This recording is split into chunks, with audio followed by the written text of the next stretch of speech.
Welcome back to another episode of the B Jack 70 Show. I'm your host, Brandon Jackson, and we're here for another episode of Brandon's Bets, the first Brandon's Bets episode of the new year, 2026. Happy New Year to everybody. Hope you had a great New Year's Eve, New Year's Day. Uh, Enjoyed all the college football playoffs as I'm recording, so you might see me get a little bit distracted. I'm the Georgia Ole Miss game is currently happening, so I got that on in the background. It's going crazy as of right now as I speak. Uh, Trinidad Chambliss just wait. No, what? No, Georgia just scored another touchdown. It's 31-34, about 7 minutes left in the third quarter. In the fourth quarter, excuse me. So we'll see what happens while I'm on air. But before we get into Brandon's bets, just want to thank you for being here. Thank you for listening. Thank you for liking the video. Thank you for subscribing because I know you're going to do that. You're going to subscribe. You're going to subscribe on Spotify. You're going to do all that because you appreciate me. Me. You like the bets. We're profitable this year. It's been a good year. One more week of the NFL regular season left. It's week 18, and let's go ahead and get right into it. There's We've bet all three games that really have meaning, plus another two in the middle that one has a little bit of meaning, one has meaning, but not for the records of either team. So, that being said, let's get into the first one. You know where I'm going. And it is Saturday at 4:30. The Carolina Panthers go to Tampa Bay to take on the Bucks. The Panthers are +3. I'm taking the Panthers. I'm taking the Panthers +3 at the Tampa Bay Buccaneers. Um, Baker Mayfield has two hurt shoulders. He's off the injury report. He's going to play, but he has two injured shoulders, a hurt knee, and he hasn't been playing well. Now, I was torn a little bit because the Panthers went out there and produced nothing against Seattle last week. But looking at this Bucks team, their quarterback's hurt. They're not really in rhythm. They haven't really been producing offense at a good rate, at the rate that they were doing at the beginning of the year. It hasn't looked great. Um, and they also go into Saturday knowing even if they do win, it might not matter. So that's always going to be in the back of their mind a little bit subconsciously. Even if they win, might not matter because if the Falcons win and they're favorites to win against the New Orleans Saints on Sunday, Bucks can't win the division. So who knows? Who knows how it goes? But both these teams are limping into this game. Both these teams will be probably heavy underdogs against whoever they play in the playoffs after this. Um, so it's not looking good long term for either of these teams in the 2025 season. So that really doesn't matter. But yeah, I'm gonna take the Panthers just because I think they have the more healthy quarterback. Um and again, I've told you all season since the injuries started piling up. I've seen this movie with Baker Mayfield before. He's gonna go out there. He's gonna overcompensate. This is Baker Mayfield time. Win and you might get in. This is Baker Mayfield time. This is time for him to go out there, show and prove what he can do. And every time there's a spot where he has the biggest chip on his shoulder and he needs to prove something, he needs to prove people wrong, he needs everyone to see how good he is in order for the team to win, it doesn't work out well. So, with all that being said, I'm taking Carolina plus the points, +3 on Saturday at 4:30. Next up, Saturday night at 8 o'clock. We got the San Francisco 49ers at home against the Seattle Seahawks. The Niners are +1.5, and I'm taking the Niners at +1.5. Big game, Sam Darnold. Can you prove it again? Can you prove it again? Can you do it 2 times in a row? Last time we saw him on prime time, big spot, he, started off ugly, but he picked himself up off the mat. He got himself together, started throwing to Jackson Smith and Jigba, and the Seahawks came back. The most improbable 2-point conversion you've ever seen. They converted it, even though it felt like they didn't, but they converted it. They got back into the game. They won in overtime. Sam Darnold made a bunch of big time throws, and we'll see. We're gonna see if he can do it again. Now on the other side, this San Francisco offense has been cooking. Brock Purdy has been on fire. Christian McCaffrey has been elite. Can they continue that against a great defense? The Seahawks have a great defense. We'll see. We'll see. It's going to be unstoppable force versus immovable object. It's going to be a great game. It's going to be in prime time. Everybody's going to be watching. Everybody knows what's on the line. The number 1 seed is on the line for both teams. If the Seahawks lose, they'll be the 5 seed. If the Niners lose, they'll be either the 5 or the 6, depending on what Los Angeles does on Sunday. But I'm gonna go ahead and I'm gonna take the Niners. I like Brock Purdy in the spot. I think George Kittle's coming back to play. Trent Williams may not play, but it was reported the Niners liked what they got from their left tackle that stepped in for Trent Williams against the Bears. So I'm gonna go ahead. I have confidence in what they can do. I'm gonna take the points. It's only +1.5, so basically a pick 'em. I think San Francisco is gonna go ahead and win. I think they'll be the 1 seed. It's very possible they get this number 1 seed and they don't have to leave the state of California for the rest of the season. They don't have to leave San Francisco for the rest of the season. All the games, including the Super Bowl, are at Levi Stadium, are in Santa Clara. So, it could be a team of destiny. So I'm not going to go that far, but it could be. But it all starts on Saturday. I mean, they'll both be in the playoffs. We'll see how that goes. But I think they're going to come out. I think the Niners will win Saturday night. So I'm taking them +1.5.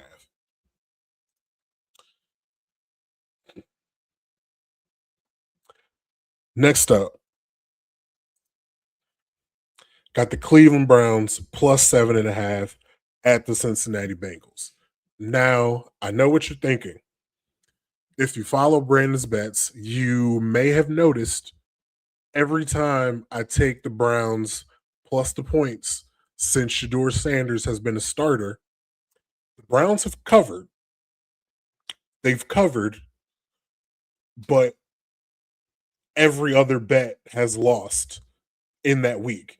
So I took them against the Raiders. They won. And I went 0 for 4 on the other 4 bets. Last week, I took the Browns +3. It was either +3 or +3.5.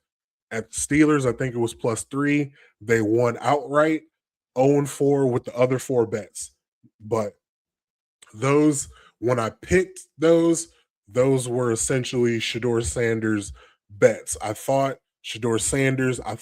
did think the Browns could win, but I thought he would come out and have a great game in order to prove himself, in order for him to keep his starting job going in 2026. Whatever you want to feel about that, that's how you feel. Check out on this channel. I have a film review of Shedeur Sanders against the Pittsburgh Steelers last week. Go ahead and check that out. I don't think he played as bad as everybody else thinks he played. But this game against the Bengals, I'm picking the Browns not because of Shedeur Sanders. I'm picking them because of Myles Garrett. And I'm picking them because historically, this Browns defense has given Joe Burrow a bit of a problem every time they play. Now, they haven't necessarily won every time they've played against Joe Burrow, but they have given him fits, and Myles Garrett does have a number of sacks against Joe Burrow. This is the Myles Garrett legacy game, essentially. And Myles Garrett already is a Hall of Famer. He's won a Defensive Player of the Year. He's going to win it again this year. He's one sack away from breaking the sack record. And if he doesn't break it on Sunday, this type of performance, this type of season is so rare. I don't care how good of a player he is. He may never get this opportunity again. I don't care how long he plays. I don't care how good he is and will be in the future. Breaking a record, a single season record like this, does not come twice in a lifetime. I mean, it's on the board that it happens again, but I would not bet on it happening again. So he needs to take advantage of the spot that he's in right now against the Bengals. Bengals like to pass. Joe Burrow has been balling. He's been on fire the last couple of weeks. But I think Myles Garrett can disrupt this game. Even if he doesn't get the sack record, he will do enough to disrupt what the Bengals want to do, their operational offense. And I think the Browns can stay close. Do I think the Browns will win this game? Probably not. But I think they can that 0.5, that 7.5, that half point looms huge over this game. Because I can see it very easily 24-17, 28-21, something of that sort. And that would still be a win. So I think Myles Garrett definitely gets the sack record. Even if he doesn't, I think he's going to be in the backfield all day. This is his last opportunity. So I think he'll be able to put his imprint, stamp on the game. And I don't think the Bengals are going to be go gadget like they've been the past 2 weeks against the past two defenses they played. They've stomped the Dolphins and they've stomped the Cardinals. They don't usually stomp the Browns. It's AFC North. Call it a rivalry if you want to. They don't usually do that to the Browns. So I'm going to go ahead. I'm going to bet them plus 7.5 at Cincinnati. Myles Garrett, go ahead and get it done, dog. So that's all I got for that one. Next up, I have the Chicago Bears -3 at home against the Detroit Lions. It was tough. It was tough to find a fifth bet. It's tough to find a fifth bet this week. Clearly it was. I'm betting on the Browns. I got the Bears here because I think the Bears are motivated enough with Philadelphia sitting their guys out. I think they're motivated enough. They go ahead and win. They'll be the 2 seed. The Lions, I don't know how much fight that they'll have in them. I know a lot of people are going to say Dan Campbell, he'll have him playing hard to the end. They did that a couple years ago. They did that, I think, 3 years ago, 3 or 4 years ago with Dan Campbell. They couldn't make the playoffs, but it was Aaron Rodgers last year in Green Bay. They played the last game of the season. They won and they held Green Bay out of the playoffs. I don't think this is that same type of situation. They were rolling. They were on a run. They hadn't made the playoffs yet. They were building something. This particular Detroit team had expectations, and fell short of them. Definitely fell short of obviously making the playoffs, but their expectations are even greater than that at this point. Unfortunately, 2 years ago, Dan Campbell might have been right. In the press conference, he told his guys, "Hey man, in the NFC Championship, they lost. They gave the game away. This might be the last time they're there." And unfortunately, since then, he's been correct. They haven't been back. Last year, they were number one seed and they lost. They lost that game.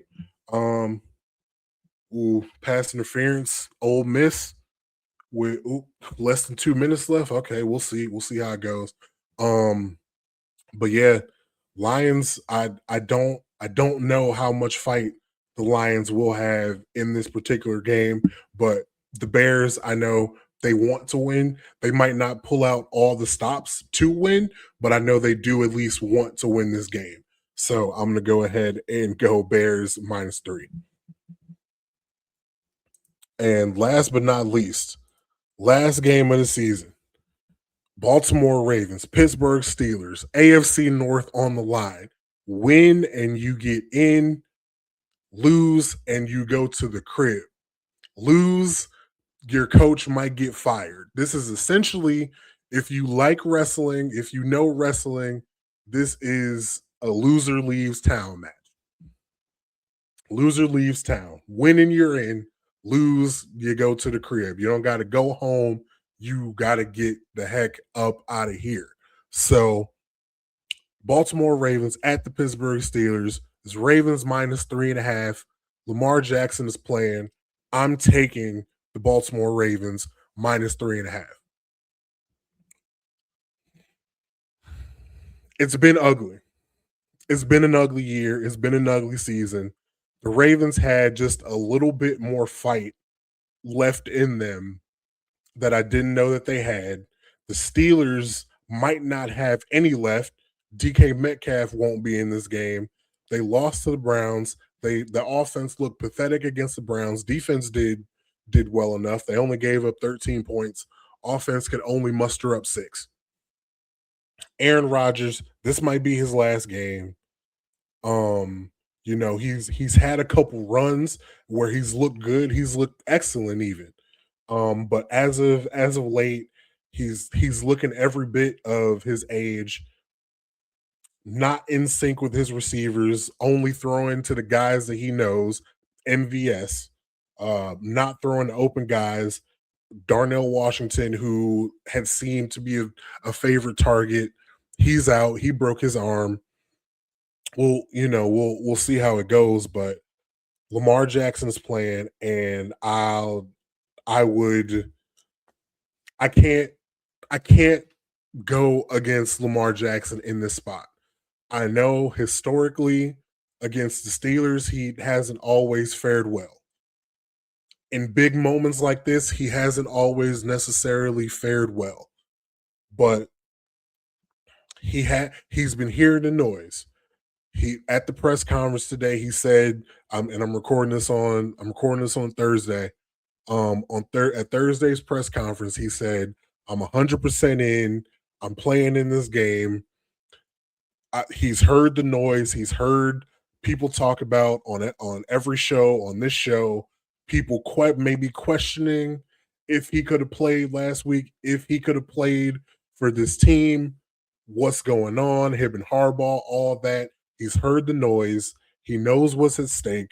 He knows the opportunity that they have in this AFC with no Patrick Mahomes in the field. Uh, it's put up or shut up time. And I'm gonna take the Ravens to win. Gonna take them to cover. This is it. This is it. If Lamar Jackson is the quarterback that I and so many other people think that he is, this is the opportune time to show it. He's a two-time MVP. He's a two-time MVP. He has won playoff games, but hasn't necessarily had those great performances in those playoff games. This on Sunday night is essentially a playoff game. It's essentially a playoff game.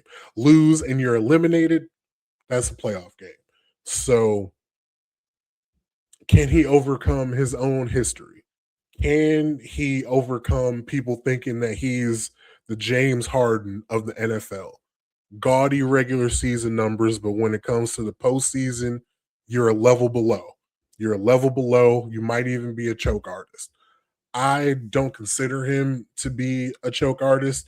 Yes, he hasn't played as well as he's played in the regular season, but I'm not gonna I'm not gonna hold that against him in this game. I believe in Lamar. Going into the season, I ranked him as the number 2 quarterback in this league. I still believe he has a talent. If if he is the guy that I think he is, the Ravens will not lose this game. So I'm going to trust myself. I'm going to trust my judgment. I'm going to put my faith into Lamar Jackson, and we will see how it goes. We'll see how it goes. As I say that, Georgia just failed their third down pass. They're going to kick a field goal here, and we'll see how it goes from there. But by the time you watch this, you already know the outcome. But that's it. That's Brandon's bets. That's Brandon's bets for week 18 of the NFL. I want to thank you for rocking with me all season. Appreciate you guys being here. Appreciate you watching. Again, like the video, subscribe to the channel, subscribe on Spotify. Go watch that Shedeur Sanders film review on the channel. It'll also be in the description.